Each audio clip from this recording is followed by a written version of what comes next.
동굴 탐험을 하던 존은 동굴의 좁은 길을 발견합니다. 그리고 아슬아슬한 크기의 동굴 속으로 천천히 들어가죠. 그런데 어느 순간 살짝 위를 향하고 있던 머리가 아래를 쳐다보기 시작합니다. 그리고 이내 존은 자신의 절망적인 상황에 눈물을 흘리며 동굴 탐사를 후회하게 되죠.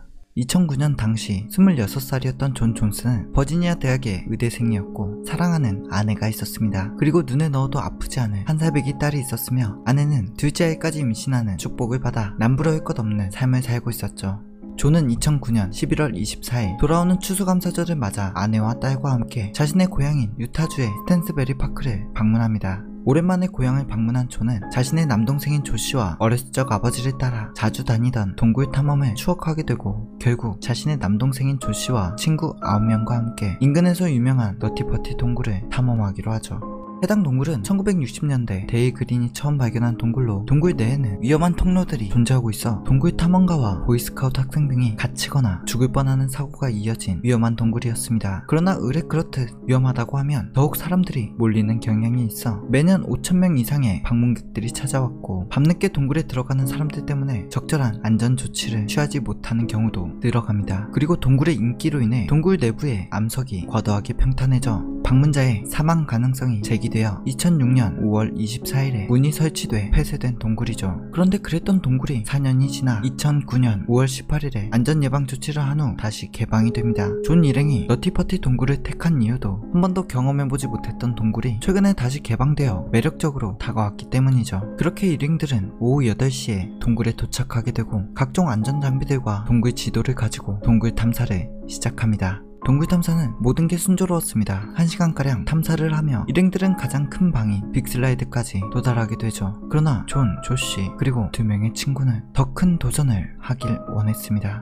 그렇게 오후 9시쯤 난이도가 높다고 알려진 버스카날로 향하게 되죠. 이 코스의 틈은 매우 좁아 기어서 이동이 가능한 코스였습니다. 하여 일행들이 같이 다닐 수가 없었고 버스카날로 향하며 갈라져 행동하기 시작하죠. 그런데 문제는 존이 버스카날 쪽으로 가지 않고 에드스푸시 쪽으로 진로를 잘못 잡았다는 것입니다. 좁지만 그래도 탐험이 가능한 버스카날과는 다르게 에드스푸시는 탐험 자체를 할 수 없는 최악의 코스였습니다. 이 코스는 더 이상 넓어지는 구간이 없으며 점점 좁아지고 에드스푸시 끝에는 미지의 통로가 4개가 있지만 인간에게는 너무 작아 통과할 수도 없는 곳이었죠. 게다가 존은 180cm가 넘는 키에 90kg이 넘는 건장한 체격으로 일반적인 동굴 탐험가의 신장보다 더 큰 신장을 가지고 있었습니다. 그러나 에드스푸시로 향하고 있다는 걸 모르는 존은 좁아지는 틈에도 천천히 몸을 밀어넣습니다. 그리고 아주 천천히 들어가던 존 또한 갑자기 머리가 아래쪽을 향하며 무언가 잘못됐음을 느끼게 되죠.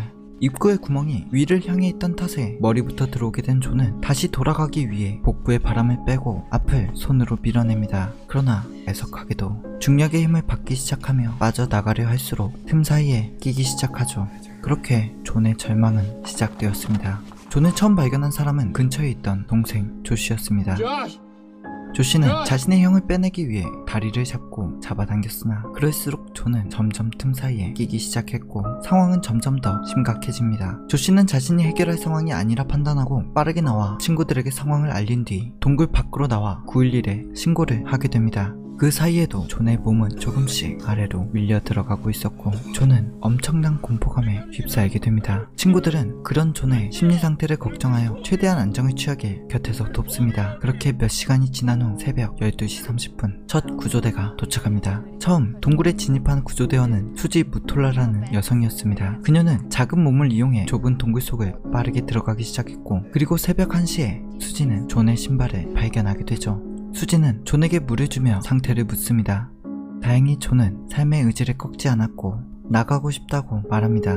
점점 빠져드는 어둡고 깊은 좁은 구멍을 바라보다 구조대원이 도착한 순간 존은 그 누구보다도 큰 희망을 품었을 것입니다. 그리고 수지 또한 그런 존을 구할 수 있다고 믿었고 존을 구출하기 위해 최선을 다합니다. 하지만 작은 여성의 몸으로 90kg의 건장한 남성을 구하기는 역부족이었죠. 하여 존이 더욱더 빠지기 전에 수지는 존의 다리에 밧줄을 연결합니다. 그리고 좁은 통로를 나와 존을 끌어내보려고 하지만 길게 이어져 꺾인 줄은 돌에 의해 힘을 많이 받을 수가 없었고 결국 존을 구출하지 못하고 수지는 동굴 밖으로 나오게 됩니다. 그리고 다시 한번 존은 기다림의 시간을 가지게 되죠. 그 시간 동안에 얼마나 많은 절망과 희망이 오고 갔을까요?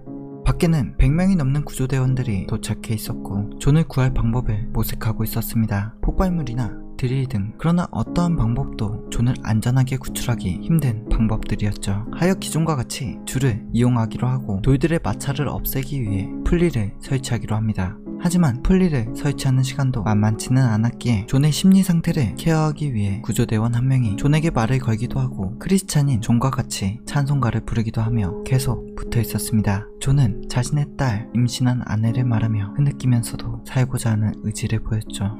하지만 모든 사람의 노력에도 상황은 점점 안 좋아지고 있었습니다. 오랜 시간 거꾸로 있었던 탓에 존의 심장에 무리가 오고 있었고 처음 얼굴을 조금이나마 볼 수 있었던 상황과 달리 조금씩 아래로 밀려 들어가며 얼굴도 볼 수 없는 상황이 되었죠. 그래도 작업은 착착 진행이 되었고 이내 풀리가 다 설치되어 존을 동굴 밖에서부터 천천히 당기기 시작합니다. 다행히 처음 줄을 맸을 때와는 다르게 존의 몸이 조금씩 움직이기 시작했습니다. 다시 희망이 보이는 것 같았죠.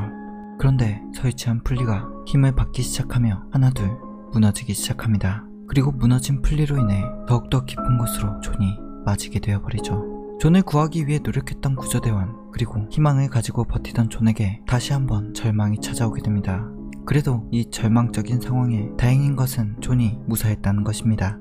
벌써 새벽이 지나 밖에는 해가 뜬 상황이지만 존은 계속해서 버텼고 구조대원들 또한 존이 버티는 만큼 힘내며 포기하지 않았습니다. 밖에서는 구출할 다른 수단을 계속해서 생각해내고 있었고 안에서는 무너진 풀리와 약해진 풀리를 다시 고정하며 구조 작업을 계속해서 이어나갑니다. 그러나 풀리가 한 번씩 망가질 때마다 다시 복구하는 시간은 늘어났고 구조 작업을 하면 할수록 희망은 점점 꺼져가고 있었습니다. 그리고 그런 상황을 존은 오롯이 느끼고 있었죠. 동굴의 특성상 중장비는 동굴 안으로 들어갈 수도 없었고 최대한 할 수 있는 것은 드릴로 동굴 내부를 조금이나마 넓히는 것 뿐이었습니다. 결국 계속해서 무너지는 풀리를 다시 고정하고 밧줄로 당기는 작업이 계속해서 이어집니다. 그리고 떴던 해가 다시 질 무렵 희망의 빛도 같이 저물었습니다. 2009년 11월 25일 오후 11시 56분 더 이상 존의 대답은 들려오지 않았죠. 존이 동굴에 갇혀있던 시간은 약 27시간. 거꾸로 매달려있던 존의 심장은 더 이상 버티지 못하고 멈추고 맙니다. 기나긴 시간 동안 무수한 절망과 희망을 보고 상상하지 못할 공포를 느끼면서도 살고자 하는 의지로 27시간을 버틴 존은 그렇게 심장마비로 세상을 떠나게 됩니다. 존의 생환을 누구보다 간절히 바랬던 가족들은 구조 실패라는 절망적인 소식을 받았음에도 긴 시간 동안 최선을 다해 존을 살리려 노력했던 구조대원들에게 슬픔을 누르고 감사를 표합니다. 그리고 구조에 임했던 전문가들은 시신을 인양하는 것은 매우 위험하다고 판단했고 그 위험성에 가족들은 시신 인양마저 포기를 하게 되죠. 그렇게 너티퍼티 동굴은 시멘트로 완전히 폐쇄되었으며 존 존슨은 동굴 안에서 영원한 잠을 자게 되었습니다. 그리고 2019년 사고 지역에 희생자 이름을 붙이는 미국 문화로 인해 해당 지역은 존 존스 힐로 명명됩니다.